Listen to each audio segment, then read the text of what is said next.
Hello guys! Nagluto ako na nagluto ako ng hapunan guys. So, kakain kami ng aking alaga. Tapos, itlog ang ulam namin. Luto ako ng itlog guys. Luto tayo ng itlog.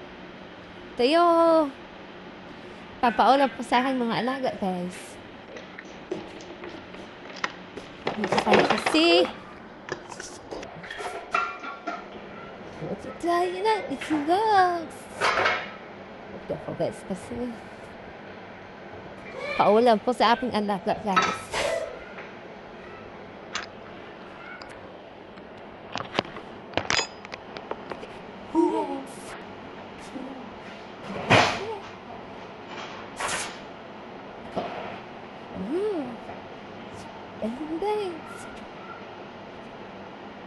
Ano guys yung bagong katulong guys, hindi na beef na ulam, nagpagkain dito hapunan kasi sabi ng matanda yung lula ng mga alaga ko, hindi siya pinagluluto.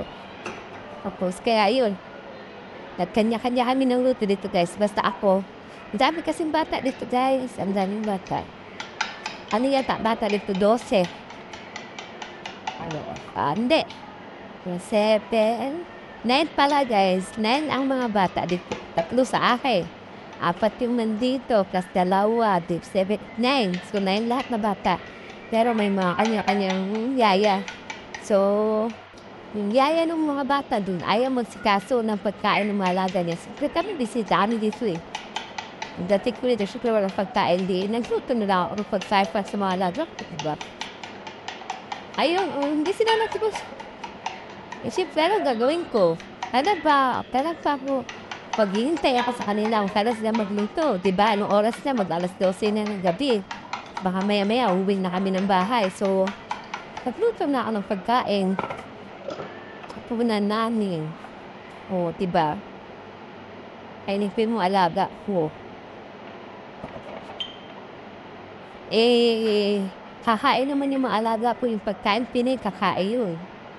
Kakain yung mga alaga ko. Sa luto. Luto ng yaya, kakain yan. Napakahirap dito guys. Sa bahay ng matanda. Napakahirap. Super. Kung hindi ka kilos ng pagkain mo, magugutom ka. Kung hihintayin mo pa yung katulong dito, magluluto ng pagkain malabo. Pag inutos ng matanda, mama ng amin namin. Pag inutos sa katulong niya, magluto ng pagkain, magluluto siya. Pero pahagat hindi yung utos, hindi siya magluluto. So kami mga bisita, kawawa kami. Kasi yung mga amo namin, sa labas na, pupunta sa mga kaibigan. Pupunta sila doon sa may mga party-party. Siyempre, makakain na yun sila.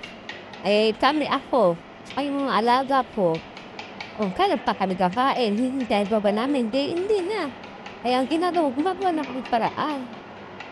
Gumagawa ako ng paraan, guys. Para makakain yung alaga. Kung hindi ko na kailangan mag-inside pa. Kasi mahirap.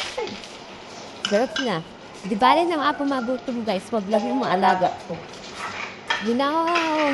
Kahit sabihin na natin hindi ko sila mga anak. Masakit sa akin, guys, na guys, yung hindi makakain mo alaga ko. Masakit sa akin yun. Kaya talagang ganun ang ginagawa ko, guys. Pagpupunta kami dito. Ganito kasi dito, guys. Pagka mag-uutos yung amo na, yung matanda, yung nanay naman, amo namin, mag-uutos sa kapunglit na magluto ng pagkain. Magluto. Pag hindi yung utos, hindi magluto. So, stay pa. Stay.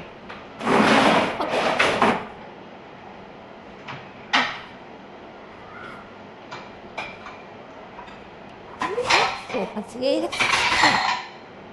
kakain pa niya. Diba? Naglalagay ng kolorete sa buka. Puhintayin pa. Yan guys. Saglit ka pa yan. Guys. Luto ko ng itlog. Tapos kanin. Ayan. Kung may kanin na kami, may itlog pa, di ba? Guys. ng saning na niluto ko. Yan, so ayun guys. Ay, diba? Diba guys? Ayan. Okay na yan. Diba? So ayan, luluto na. So, at ako'y magsasandok na laang. Ayan. So, ayun na guys. Naluto na ang aking recipe. So, ayan. Maglalagay ako ng kanin dito kasi kakainin ko yung aking mga alaga. Bubusugin ko sila. Kasi mahirap guys. Pag gutom yung alaga ko guys. Kahit madaling araw yan sila matutulog. Gigising ng maaga yan guys.